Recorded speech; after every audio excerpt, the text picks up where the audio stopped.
ഒത്തിരി പത്രത്തിലൊക്കെ നിറഞ്ഞു നിൽക്കുന്ന ഒരു വിഷയമാണല്ലോ ഈ മുല്ലപ്പെരിയാറിൻ്റെ ഒരു ഇഷ്യൂ. അപ്പോൾ പുതിയ ഡാം കെട്ടുന്ന കാര്യത്തിൽ അല്ലെങ്കിൽ അതിനെപ്പറ്റിയൊന്നും എനിക്ക് വലിയ പിടിയില്ല. പക്ഷേ അതിൻ്റെ ലീഗൽ കോംപ്ലിക്കേഷൻ എനിക്കറിയില്ല. അതിന് എത്ര സമയമെടുക്കുമെന്ന് എനിക്കറിയില്ല. അതിന് അപ്രൂവൽ കിട്ടിയാൽ തന്നെ എൻവയോൺമെൻറ്റ് ക്ലിയറൻസ് വേണം. അത് കഴിഞ്ഞ് പണിയാൻ എത്ര വർഷം എടുക്കുമെന്ന് എനിക്കറിയില്ല. പക്ഷേ അത്രയും ഗ്യാപ്പിൽ അത്രയും കാലഘട്ടത്തിൻ്റെ ഇടയ്ക്ക് നമുക്കിത് ഇവിടെ എർത്ത്ക്വേക്ക് ഉണ്ടാവുക അല്ലെങ്കിൽ ആ ഡാം സുരക്ഷിതമല്ല എന്ന് പറയുമ്പോൾ ഏകദേശം 35 ലക്ഷം പേരെ ബാധിക്കുന്ന ഒരു പ്രശ്നമായിട്ട് മാറിയതാണല്ലോ. ഞാൻ ആ കാര്യമൊക്കെ അധികം ദീർഘിപ്പിക്കുന്നില്ല. അപ്പോൾ ഈ ഡാം സുരക്ഷമാക്കാൻ പറ്റുമോ? ഒരു ചെറിയ സംഖ്യ കൊണ്ട്, പരമാവധി ചെറിയ സംഖ്യ കൊണ്ട് ഈ ഡാം എർത്ത്ക്വേക്ക് റെസിസ്റ്റൻ്റ് ആക്കാൻ പറ്റുമോ എന്നുള്ളതായിരുന്നു ഞാനൊരു മുന്നോട്ട് വെച്ചൊരാശയം. ഞങ്ങളുടെ വിഗാർഡ് വണ്ടർല, വീഗാലാൻഡ് അവിടുത്തെ എൻജിനീയേഴ്സും മാനേജേഴ്സിനും കൊടുത്തൊരു ടാസ്ക് അതായിരുന്നു. അപ്പോൾ അങ്ങനെ ചില ആശയങ്ങൾ ഞാൻ കൈമാറി, പല ആശയങ്ങളും പുതിയത് പൊങ്ങി വന്നു. അങ്ങനെ വളരെ ഡീറ്റെയിൽ ആയിട്ട് സ്റ്റഡി നടന്നപ്പോൾ ഈ ഡാം സുരക്ഷിതമാക്കാൻ പറ്റും എന്നുള്ള ഒരു തീരുമാനത്തിലെത്തി. അങ്ങനെ വന്നപ്പോൾ ഞങ്ങളതിൻ്റെ കേരളത്തിലെ ഏറ്റവും leading structural engineer Krishnakumar, Bangalore Indian institute of science and technology അവിടുത്തെ ഒരു റിട്ടയർഡ് പ്രൊഫസർ ഡോക്ടർ ശ്രീനിവാസ മൂർത്തിയെ സമീപിച്ചു. അദ്ദേഹം അവിടെ കർണാടക ഗവൺമെൻറ്റിൻ്റെ ഡാം അഡ്വൈസറി ബോർഡിലെല്ലാം ഉള്ള ഒരു വ്യക്തിയാണ്. പുള്ളിയും മിസ്റ്റർ കൃഷ്ണകുമാറും കൂടി അതിൻ്റെ ടെക്നിക്കൽ ഡീറ്റെയിൽസ് അനലൈസ് ചെയ്തു. അവർ ഞങ്ങളുടെ എൻജിനീയേഴ്സ് പറഞ്ഞ ആശയം അത് ശരിയാണെന്ന് വകവെച്ചു. ചെറിയ മോഡിഫിക്കേഷൻ നടത്തി.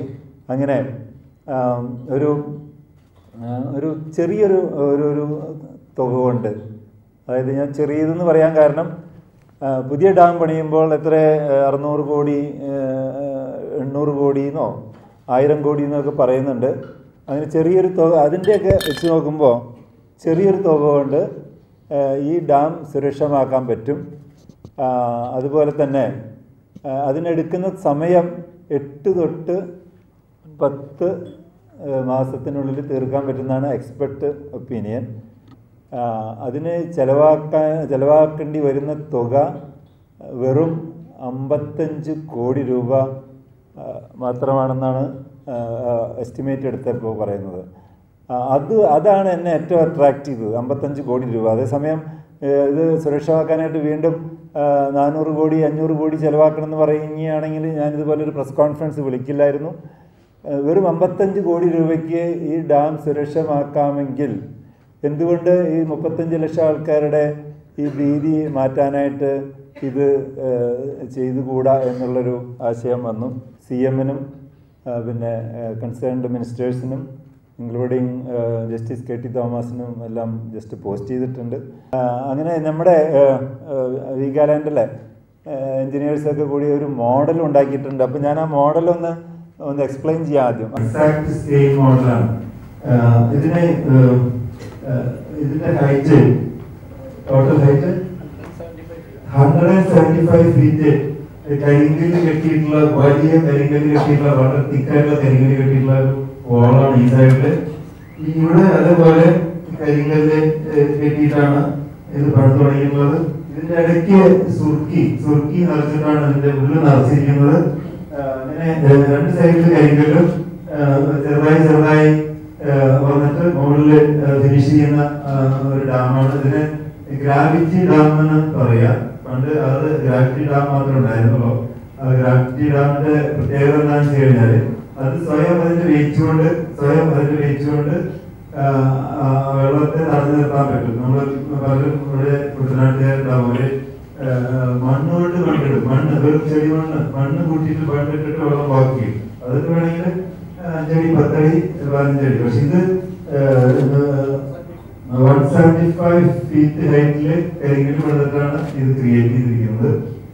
ഈ ഇപ്പോഴത്തെ വാട്ടർ ലെവൽ എന്ന് പറയുന്നത് 136 വാട്ടർ ലെവൽ ഏകദേശം ഈ ലെവലിലായിരിക്കും നിൽക്കാൻ പോകുന്നത്. ഇപ്പൊ പ്രോബ്ലം എന്താണെന്ന് വെച്ച് കഴിഞ്ഞാല് 55-92 കാലാവധി വരെ ഇതിനെ സ്ട്രെങ്ത് പോരാന്ന് പറഞ്ഞ് സ്ട്രെങ്ത് കൂട്ടി. ആ സ്ട്രെങ്ത് കൂട്ടിയത് എന്താ ചെയ്തിരിക്കുന്നതെന്ന് വെച്ച് കഴിഞ്ഞാൽ ഇവിടെ തിക്കായിട്ടുള്ള ഒരു കോൺക്രീറ്റ് ലെയർ കൊണ്ടുവന്നിട്ടുണ്ട്. ഏകദേശം 15 അടി തൊട്ട് 22 അടി വരെ തിക്കായിട്ടുള്ള ഒരു കോൺക്രീറ്റ് ഒരു വാള് ഇതിന്റെ മീതെ കൊണ്ടുവന്നിട്ടുണ്ട്. ഇവിടുത്തെ പ്രത്യേകത, ഈ സൈഡിലത്തെ പ്രത്യേകത എന്താണെന്ന് വെച്ച് കഴിഞ്ഞാൽ ഇതിന് ഏകദേശം 45 ഡിഗ്രി സ്ലോപ്പ് ഉണ്ട്. ഓൾമോസ്റ്റ് ഇത് ചെരിഞ്ഞ് കിടക്കാണ്. ഈ സൈഡാണ് വെള്ളം, ഈ സൈഡ് ചെരിഞ്ഞ് കിടക്കാണ്. നമ്മള് കേരളത്തുകാര് ഒക്കെ ഈ സൈഡിലാണ്, തമിഴ്നാട് അങ്ങോട്ട് മാറിയിട്ടാണ്. ഞാൻ ഈ പറഞ്ഞു തരുന്നത് നമുക്ക് അതിനെ പറ്റി ഒരു ഐഡിയ കിട്ടാൻ വേണ്ടിയിട്ടാണ്. പക്ഷെ എന്താണെന്ന് വെച്ച് കഴിഞ്ഞാൽ അന്ന് 85 ചെയ്ത വർക്കില് അത് earthquake ഫ്രീ ആയിട്ടുള്ള ഡിസൈൻ ആയിരുന്നില്ല. തിക് കോൺക്രീറ്റ് ലെയർ കൊണ്ടുവന്നിരിക്കുകയാണ്. ആ തിക് ലെയറില് ഈ ഔട്ടർ ലെയർ മാത്രമാണ് കമ്പികളുള്ളൂ, ഉള്ളില് VCC നടത്തിയിരിക്കുകയാണ്. അപ്പൊ ഇപ്പോ 2 വാദമുഖങ്ങളുള്ളത്. അതായത് ഇവിടെ ഈ സുർക്കി അത് കുറെ അലിഞ്ഞു പോയി, ഒലിച്ചു പോയിട്ടുണ്ട്. അതുകൊണ്ട് വീക്കായിട്ടുണ്ട്. ഈ ലെയർ കോൺക്രീറ്റ് ശരിക്ക് ഒരു എർത്ത് സ്റ്റാൻഡ് ചെയ്യാനുള്ള ഒരു ലെയർ ആയിട്ടുള്ളതാണ്. അതിനുള്ള ഇത് ഇല്ല. ഏറ്റവും പ്രോബ്ലം എർത്ത് ഉണ്ടാവണമെങ്കിൽ ഏറ്റവും പ്രോബ്ലം ആകാൻ പോകുന്നത് ഈ തിൻ കാഴ്ചയിൽ കാണുന്ന ഈ തിൻ കരിങ്കല്ല് വാൾ ഉടയാം, ഡാം ഉടയാം. ഇതാണ് ഒരു വിഭാഗം ആൾക്കാരുടെ കണ്ടുപിടുത്തം. പക്ഷെ അത് ആ കരിങ്കല്ലിനെ ബലപ്പെടുത്താനായിട്ട് ഒരു കേബിൾ ആങ്കറിംഗ് എന്ന് പറഞ്ഞൊരു പ്രിൻസിപ്പിൾ നടത്തിയിട്ടുണ്ട്. അത് ഒരു പരിധിവരയ്ക്ക് അതിന് കുറച്ച് വെള്ളം കൊടുക്കും. പക്ഷെ കേബിൾ ആങ്കറിംഗ് കൊണ്ട് പൂർണ്ണമായിട്ടും അത് ഇത്രയും ഹൈറ്റ് വിസ്താരം ചെയ്യില്ലാന്ന് വേറെ ഒരു കൂട്ടർ ആൾക്കാർ പറയുന്നു. അപ്പൊ ഇങ്ങനെയുള്ള സാഹചര്യത്തിലാണ് ഇത് ബലപ്പെടുത്താനായിട്ട് സാധിക്കുമോ എന്നുള്ളത് നമ്മൾ ആലോചിച്ചത്. അങ്ങനെ നമ്മുടെ എഞ്ചിനീയേഴ്സും എല്ലാവരും കണ്ടുപിടിച്ച ഒരു ഐഡിയ, ഈ പുതിയ ഐഡിയ അനുസരിച്ച് അതായത് ഇതുപോലൊരു സ്ട്രക്ചറാണ് നമുക്ക് ചെയ്തു വരുന്നത്. ഇതുപോലെ ഞാനിപ്പോ കൈകൊണ്ട് പിടിച്ച് പൊക്കിന്ന് വെച്ചാലും അതിന്റെ ഭീകരത അതിന്റെ കണക്കുകളിൽ മാത്രമേ അറിയുള്ളൂ. അതായത് ഇതിന്റെ മീതെ, ഈ ചെരുവിന്റെ മീതെ വീണ്ടും ഒരു കോൺക്രീറ്റ് ലെയർ കൊണ്ടുവരാനുള്ള ഒരു പ്രപ്പോസലാണ്. പക്ഷെ അതിന് മുമ്പായിട്ട് ഇതിലൂടെ നിങ്ങൾക്ക് ഒരുപാട് കമ്പികൾ കാണാം. ഈ കമ്പികൾ ഓരോന്നും അതായത് കേബിൾ ആങ്കറിംഗ് എന്ന് പറയും. കേബിൾ ആങ്കറിംഗ് അത് കേബിൾ നെയിലിംഗ്. അത് താഴെ ഇനി പോകാനായിട്ട് പോയി റോക്കിൽ പോയി അറസ്റ്റ് ചെയ്യണം. ഓരോന്നിനും 6 ഇഞ്ച് ഡയ ഉള്ള കോൺക്രീറ്റ് ബോർ ചെയ്തിട്ട് അതില് 40 mm സ്റ്റീൽ ഇറക്കി ഹൈ പ്രഷറില് ഗ്രൗണ്ട് ചെയ്തിട്ടുള്ള ഒരു പ്രോസസ് ഉണ്ട്. അത് മോഡേൺ ടെക്നോളജിയാണ്. അത് ഇന്ത്യയില് വന്നിട്ടധികം നാളായിട്ടാണ് ഞാൻ മനസ്സിലാക്കിയത്. പക്ഷെ നമുക്ക് നെറ്റിലൊക്കെ വായിക്കാവുന്നതാണ്. പാസീവ് ആങ്കർ നെയിലിംഗ് ആണ് അതിന്റെ ആ ടെക്നോളജിയുടെ പേര്.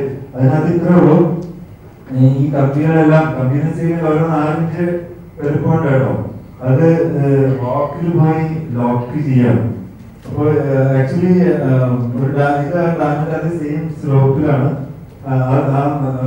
എക്സിസ്റ്റിംഗ് ഡാമിന്റെ വാളില് അത് ഫ്രീ ആയിട്ട് കിടക്കുകയാണ്.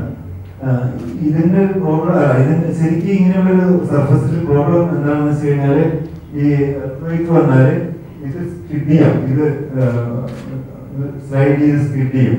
അതിന് എഗൻസ്റ്റ് ആയിട്ട് ഇത് ലോക്ക് ചെയ്ത് പിടിക്കുകയാണ് റോക്കില്.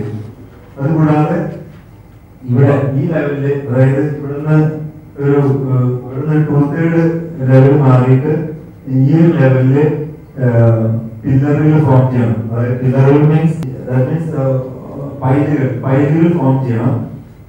അത് അതായത് ഈ ആദ്യത്തെ കോൺക്രീറ്റ് തരുന്ന സുർക്കി തരുന്ന അടിയിലെ പൈല് ഫോം ചെയ്യണം. അത് കഴിഞ്ഞിട്ട് ഇതുപോലെ ഹെവി ബീം ഫോം ചെയ്യാനുണ്ട്. ഇത് ഈ ഒരു ബീമിന്റെ വലിപ്പം അതിന്റെ തിക്നെസ് അതിന്റെ സൈസ് എന്ന് പറഞ്ഞാൽ ഒരു ഡോറിന്റെ വലിപ്പം 7 അടി പൊക്കവും 3 അടി വീതിയും തിക്നെസ് ഉള്ള ബീമുകളാണ്. നമ്മൾ കാണുന്ന സൈസ് അല്ല, അത്രയും വലിയ ബീമുകളാണ് ഇത് ഫോം ചെയ്യണം. അങ്ങനെ ചെയ്യുകയാണെങ്കിൽ ഈ ഡാം പൂർണ്ണമായിട്ടും സുരക്ഷയാവും എന്നാണ് എക്സ്പെർട്സ് പറയുന്നത്.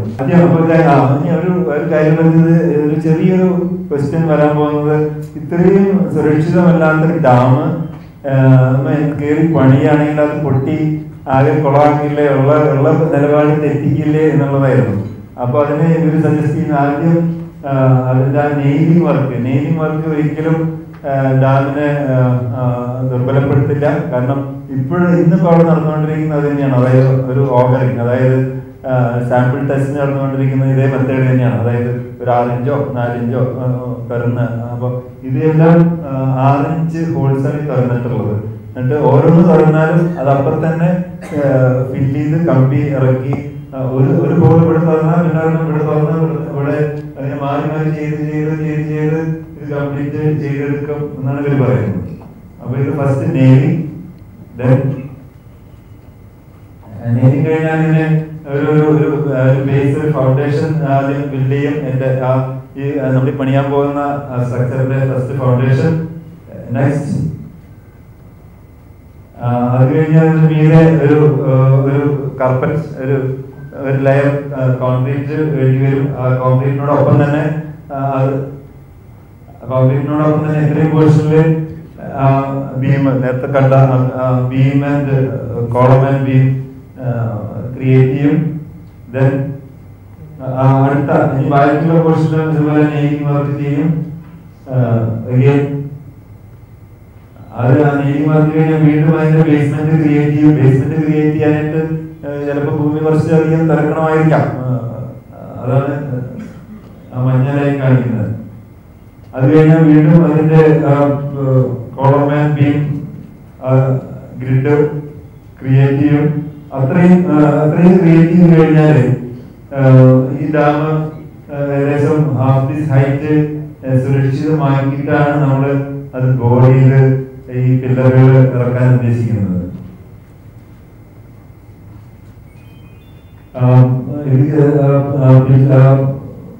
പില്ലർ അല്ലെങ്കിൽ പൈല് ഇറക്കി നെക്സ്റ്റ് സ്റ്റേജ് കംപ്ലീറ്റ്. അപ്പൊ അതിന് ഘട്ടഘട്ടമായിട്ട് ചെയ്തെടുക്കാൻ പറ്റും. ഇത്രയും വീക്കായിട്ടുള്ള ഒരു ഡാം ഘട്ടഘട്ടമായിട്ട് ചെയ്യാം. ഏറ്റവും വലിയ ക്വസ്റ്റ്യൻ അതായിരിക്കും, ഈ ഡാം ചെയ്യാൻ പറ്റുമോ എന്നുള്ളത്. അപ്പൊ ഇത്രയും വീക്കാണെങ്കിൽ തന്നെ അത് ഘട്ടഘട്ടമായിട്ട് ചെയ്തെടുക്കാൻ പറ്റും എന്നാണ് expert opinion. First nailing work, then basement, then slab construction, then again grid formation, again and the continuation again nailing portion, again slab and grid formation, then again പില്ലറുകൾ, പൈലുകൾ, then അത് കഴിഞ്ഞ് ഇങ്ങനത്തെ ഒരു കോൺസെപ്റ്റിലാണ് ഇത് ചെയ്തെടുക്കാൻ പറ്റുള്ളൂ. അപ്പോൾ പുതിയ ഡാം പണിയാൻ പോകുമ്പോൾ എന്തിനാണ് ഇതുപോലെ 55 കോടി ചിലവാക്കുന്ന ഗവൺമെൻറ് പണം അല്ലെങ്കിൽ നമ്മുടെ ട്രഷറിയിൽ നിന്ന് പണം ചിലവാക്കണോ എന്നുള്ളത് ഒരു വിഷയമാണ്. അപ്പോൾ അതിനും ഞാനൊരു ചെറിയൊരു മാർഗം, ഒരു കൊച്ചു മാർഗം കണ്ടുപിടിച്ചിട്ടുണ്ട്. ആ 55 കോടിയുടെ 10%, അതായത് 5.5 കോടി രൂപ ഡൊണേറ്റ് ചെയ്യാനായിട്ട് വീട്ടിലെല്ലാവരും സമ്മതിച്ചിട്ട്, അപ്പോൾ അതിന് ഞാനൊരു ചെക്ക് കൊണ്ടുവന്നിട്ടുണ്ട്. ഇതായിരുന്നു ആ ചെക്ക്, 5.5 കോടി രൂപയുടെ ചെക്ക്. അത് ടോപ്പ് ഫില്ലപ്പ് ചെയ്തിട്ടില്ല, അതായത് ബാക്കി എമൗണ്ട് എഴുതിയിട്ടുണ്ട്, ക്രോസ് ചെയ്തിട്ടുണ്ട്.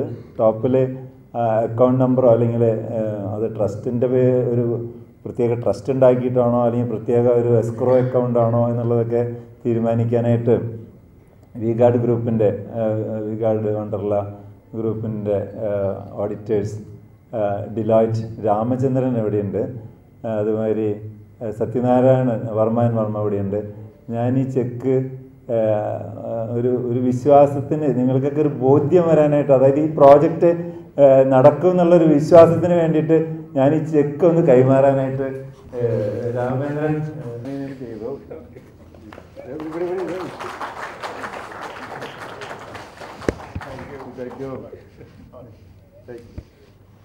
എൻ്റെ ഒരു കോൺട്രിബ്യൂഷൻ ഒരു 5.5 കോടി രൂപ 10% അതിൽ എനിക്ക് ചെയ്തിട്ടുണ്ട്. അപ്പോൾ എനിക്ക് തോന്നുന്നത് ഇത് ബാക്കിയുള്ളവർക്കൊരു മോട്ടിവേഷനായിരിക്കും.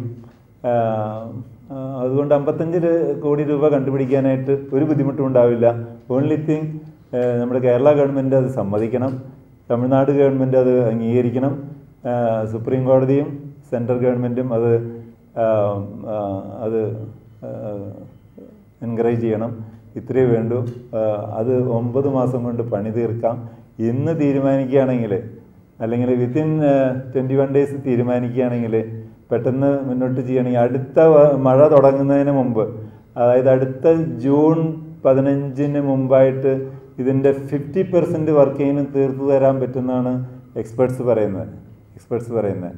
പിന്നെ ഇതൊരു വാശിപ്പുറത്ത് വേണമെങ്കിൽ ഞാൻ അതിൻ്റെ താഴെ ഒരു ടെൻറ്റ് കെട്ടി താമസിച്ച് അതിൻ്റെ വർക്ക് സൂപ്പർവൈസ് ചെയ്യുക എന്നുള്ളത് ഒരു വാശിക്ക് ഞാൻ എടുത്തിരിക്കുകയാണ്. അതിന് ഞാൻ തയ്യാറാണ്. എന്നാൽ പോലും അത് ചെയ്യണം എന്ന് എനിക്ക് തോന്നുന്നു. ഇത്രയും പറഞ്ഞിട്ട് ഞാൻ ഇവിടെ